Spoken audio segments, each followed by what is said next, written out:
జగన్మాత దర్శనంతో పులకించిపోయిన రామలింగడు తనకు తెలియకుండానే ఛందోబద్ధమైన స్తుతి పద్యాలతో ఆమెను ప్రార్థించాడు.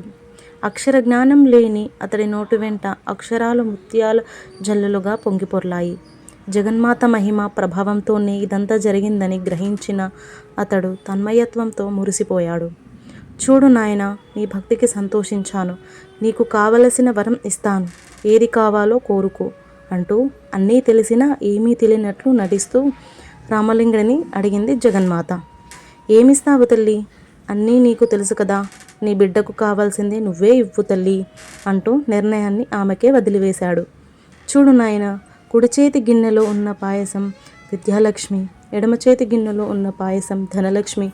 ఈ రెండిటిలో ఏది కావాలో దాన్ని తీసుకొని సేవిస్తే అది కడదాకా నీ వెంటే ఉంటుందని చెప్పింది జగన్మాత. కాసేపు తటపటాయించిన రామలింగడు, తల్లి బ్రతికేందుకే ఈ 2 లక్ష్మీలు అవసరమే కదా, ఎటు తేల్చుకోలేకపోతున్నాను. ఏది ఆ 2 గిన్నెలు ఒకసారి నా చేతిలో ఉంచు, చిటికెలో తేల్చుకుంటాను అన్నాడు.